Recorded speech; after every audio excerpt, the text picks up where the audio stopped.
दोस्तों मैं हूं doctor B M. Baghel, principal polytechnic college. दोस्तों मैंने अपने अनुभव के आधार पर एक पुस्तक लिखी है, ऑफिस रूटीन एंड करस्पॉन्डेंस, कि कार्यालय की प्रक्रिया क्या होती है और पत्राचार कैसे किया जाता है।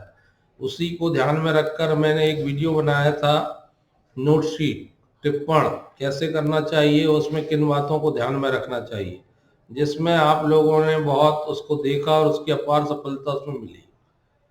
तो उसके आगे का हिस्सा होता है ड्राफ्टिंग, मसौदा। तो चुटकियों में मसौदा कैसे तैयार करें, किन बातों को अपन माइंड में रख ले कि कोई भी पत्र अगर हमारे पास तैयार करने को आए तो हमको टाइम न लगे। तो मैंने इस बात को ध्यान में रख के और अपने अनुभव को सार के रूप में डालते हुए ड्राफ्टिंग और आलेखन या मसौदा पर भी एक बहुत बढ़िया वीडियो बनाया है। उसमें आपको पूरी जानकारी देने का प्रयास किया है। अतः इस वीडियो को आप देखिए और फीडबैक दीजिए और बताइए, कोई कमियां तो उसको भी सुधारा जाएगा। पूरी बातें शामिल करने की कोशिश की गई हैं। इस वीडियो को देखने के बाद आप पूरी तरह से मसौदा तैयार करने में सक्षम हो जाएंगे, ऐसा मेरा मानना है। मेरे चैनल को लाइक और सब्सक्राइब अवश्य करिए ताकि जो भी नवीन जानकारी मैं देता हूँ वो आप तक तुरंत पहुँच जाए।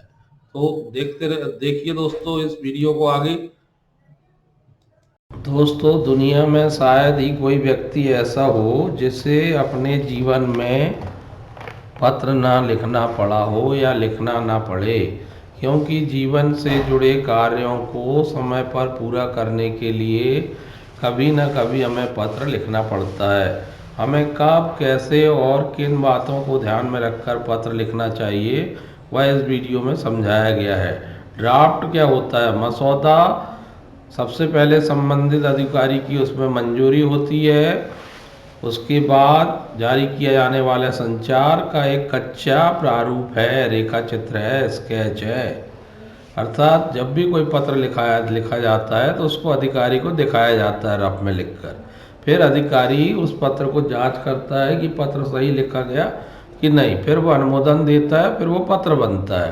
तो इस प्रकार आपको कुछ बातें ध्यान में रखनी पड़ेंगी मसौदा तैयार करते समय या ड्राफ्ट तैयार करते समय। जैसे क्या यह मसौदा आवश्यक है, किसे संबोधित किया जाना है और कौन हस्ताक्षर करेगा, प्रेषक कौन रहेगा, रिसीवर कौन रहेगा, इनके बीच क्या संबंध होगा, हम जो लेटर लिखने जा रहे हैं उसका प्रकार क्या रहेगा, जैसे सरकारी पत्र रहेगा, अर्ध सरकारी पत्र रहेगा, कोई या पत्र का कोई अनुरूप रहेगा, क्या किसी और को अवगत कराया जाना या बुलाया जाना आवश्यक है, इसके लिए कोई पृष्ठांकन वगैरह किया जाएगा, क्या सभी विवरण उपलब्ध हो गए हैं पत्र लिखने के लिए हमारे पास, फैसले का इरादा क्या है, हम क्या चाहते हैं उस पत्र के माध्यम से, प्राप्तकर्ता की प्रतिक्रिया क्या होना चाहिए, यह हम पत्र में लिखेंगे, क्या भाषा व्यक्त करनी चाहिए, भाषा शैली कैसी होना चाहिए, इसका भी निर्धारण हमें जो है आलेखन या मसौदा तैयार करते समय करना पड़ता है। क्या संदर्भ दिया गया है,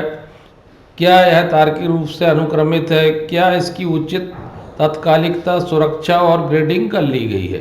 तो इन बातों को यदि आपने दिमाग में रख लिया तो फिर आपका जो मसौदा आलेखन है वो बहुत शानदार तैयार होगा, बहुत उपयोगी साबित होगा। सबसे पहले प्रेषक की पहचान करना है कि जो ड्राफ्ट हम भेज रहे हैं उसका नाम, पता, telephone number, fax number, email का पता, संगठन का पूरा पता, ये सब लिखना पड़ता है पत्र में। इसके अलावा संचार की पहचान संख्या, जिस फाइल नंबर, कौन सी फाइल नंबर से ये पत्र भेजा जा रहा है, ताकि प्रेषक की पहचान करने में मदद मिले। प्रेषक की स्पष्ट पहचान प्राप्तकर्ता को भेजने आगे स्पष्टीकरण मांगने की सुविधा प्रदान करती है। तो दोस्तों उसमें हमको अपने बारे में पूरा डिटेल देना है कि हम कौन हैं, क्या हैं, और सही फॉर्म को अपनाना। हमको लेटर में एकदम सही रूप अपनाना है, अर्थात हमें डीडीओ पत्र लिखना है, डीओ पत्र डेमी ऑफिशियल के लिए सरकारी पत्र लिखना है, या सिंपल लेटर का प्रारूप यूज़ करना है, कि ऑफिस मेमो यूज़ करना है, कि पत्र का कोई अन्य प्रारूप यूज़ करना है। ये हमें पत्र को निर्धारित कर भेजने से पूर्व करना पड़ेगा।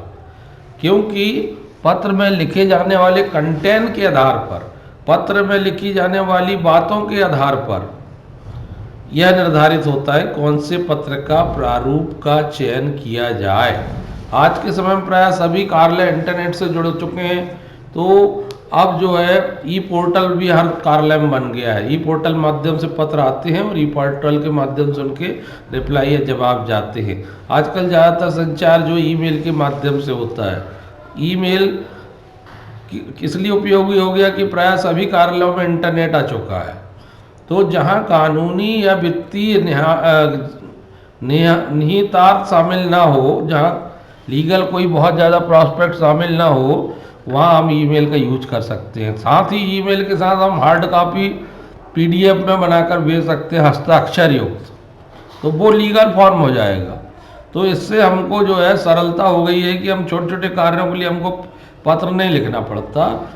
थोड़ा सा हमने लिखा, ईमेल किया, जानकारी प्राप्त की, तो आज का युग बहुत सरल हो गया है, पत्राचार बहुत सरल हो गया है। बस थोड़ा आपको आइडिया होना चाहिए।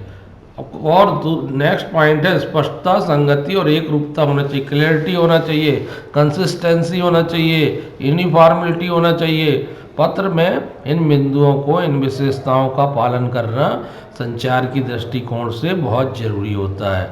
अतिरेक, वर्बलिटी और पुनरावृत्ति, पत्र में अनावश्यक बातें, अनावश्यक चीज़ें बढ़ा चढ़ाकर प्रस्तुत करना का कोई स्थान नहीं होता। पत्र में सटीक, सही, बिंदुवार और चित्तपूर्ण बातों को ही शामिल किया जाता है, ताकि सामने वाला जो है आसानी से समझ सके कि आप जो है पत्र के माध्यम से उससे क्या चाहते हैं, क्या उत्तर चाहते हैं। इसलिए साधारण भाषा शैली का प्रयोग करना चाहिए और पुनरावृत्ति से बचना चाहिए कि एक बात को बार बार बता रहे हैं, ऐसा नहीं होना चाहिए।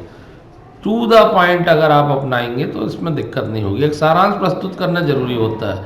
कंक्लूजन लास्ट में आपको, लास्ट के पैरा में देना चाहिए कि पत्र के माध्यम से आप जो रिसीवर है उससे क्या चाहते हैं, किस प्रकार से उस पे आप एक्शन चाहते हैं, ताकि वो आसानी से समझ जाए और आपके पत्र के अनुसार जो है कार्रवाई कर सके।